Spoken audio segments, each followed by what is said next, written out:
Bonjour à tous, vous êtes bien sur les chaînes Julien Didier Garoppalo. Merci beaucoup de me rejoindre. Actuellement, la censure frappe très fort. Dès lors, je vous demanderai d'aller dans le descriptif et de vous abonner à toutes mes chaînes pour contourner effectivement cette censure qui est de plus en plus terrible pour tout le monde. Donc, je vais revenir un instant sur le professeur Pourtillant qui est actuellement incarcéré scandaleusement, notamment parce qu'il aurait violé son contrôle judiciaire concernant le bracelet électronique. Je tiens à vous préciser, pour ceux qui ne le savent pas, qu'il y a à peu près un mois, je suis donc allé le voir avec un ami, Éric Brunet, qui est adhérent du Conseil national de transition, pour savoir de ses nouvelles de santé. Effectivement, je l'ai trouvé fatigué, mais il respectait scrupuleusement son contrôle judiciaire. Il m'avait leur fait part d'une certaine, comment dirais-je, incompréhension, voilà plutôt ce mot-là, que lui-même a un bracelet électronique, alors que la racaille, les voyous, tous ceux qu'on appelle les voyous, vous voyez, ceux qui on voit à la télévision tous les jours, ceux qui agressent des policiers, des femmes, des hommes, ceux qui font du rodéo, etc. Ceux-là, on leur met même pas de la prison avec sursis et ni bracelet, simplement un rappel à la loi. Vous voyez bien qu'il vaut mieux être voyou ou alors fichier S fichier S parce que les fichiers S n'ont pas aussi de bracelet, sauf quelques-uns, mais la plupart n'en ont pas. Alors, aujourd'hui, on peut comprendre la réaction de l'énervement du professeur Pourtillant qui a 78 ans, qui a œuvré toute sa vie pour aider les gens, les patients, et qui est traité comme un criminel. C'est bien une affaire politique, ce sont bien des infractions qu'on lui a mis à caractère politique. Et je suis bien placé pour le savoir, puisque j'ai moi-même gagné une partie à, pardon, à la chambre d'instruction qui a rejeté le fameux mandat d'arrêt qui, pareil, comportait des infractions à caractère politique. Alors, plus que jamais, nous avons décidé de l'aider. Car aujourd'hui, il est à la prison de la santé. Et croyez bien qu'un homme de 78 ans qui est à la prison de la santé, ça aura des conséquences terribles sur son moral. Alors nous avons décidé, Frédéric Chaumont et tous ses amis, de l'aider et de monter un collectif. Pour ma part, j'ai donc monté une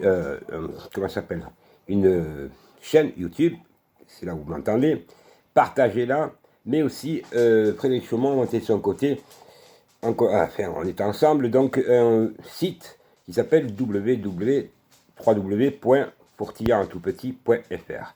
Là-dessus, vous avez donc des commentaires.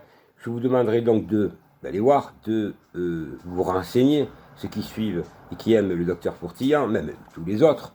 Voilà, parce que nous allons vous donner exactement comment on peut l'aider. Alors, on va l'aider, déjà, moi, je prends rendez-vous auprès du juge d'instruction pour demander un permis de visite. Je ne sais pas si on va me l'accorder, mais c'est la procédure. Donc, normalement, ça va prendre quand même entre 15 jours et 3 semaines pour demander ce permis. Ensuite, a-t-il un avocat? Je suis en train de me renseigner, je vous informerai là-dessus. Ses comptes sont-ils bloqués? Je ne sais pas, je vais le savoir aussi.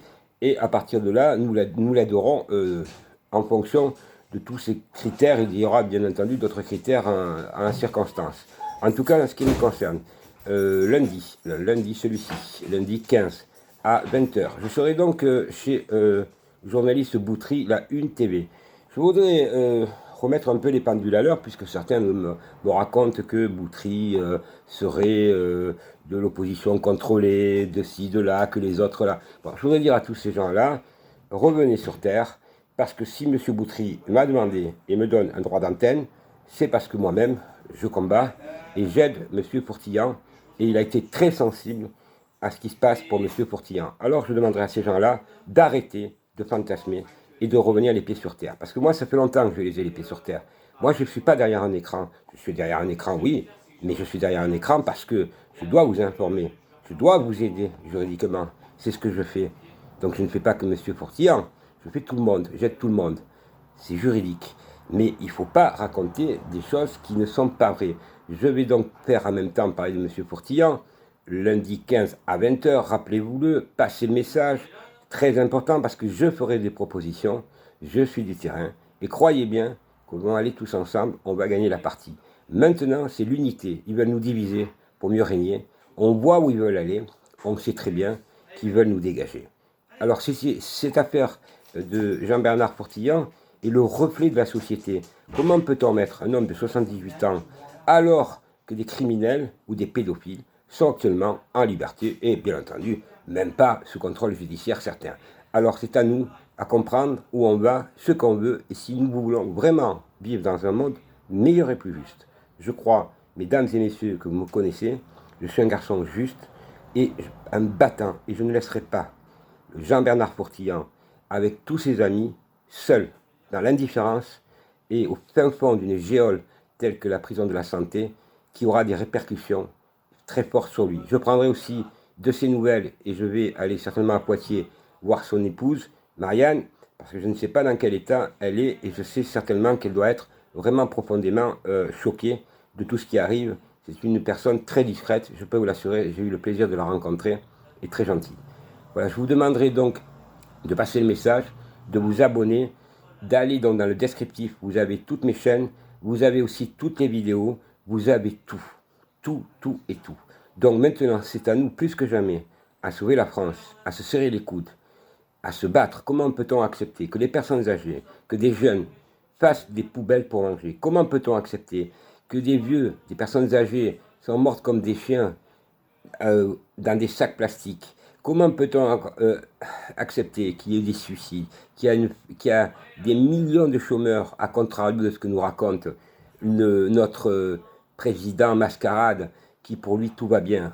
On le sait, il faut lui-même et cet ordre mondial mettre un grand coup de balai, car sinon, nos jours sont comptés. Et croyez bien que je pèse mes mots, je suis pragmatique et surtout réaliste.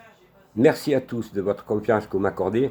N'oubliez pas d'aller sur le site www.fortillan.fr en tout petit, même temps de partager cette chaîne, puisqu'elle est née pour défendre le docteur Fortillan, comme d'autres chaînes risquent d'exister si demain il y a d'autres causes, et il y en a pour défendre les personnes à se sortir de cet engrenage qu'on appelle la voyoucratie.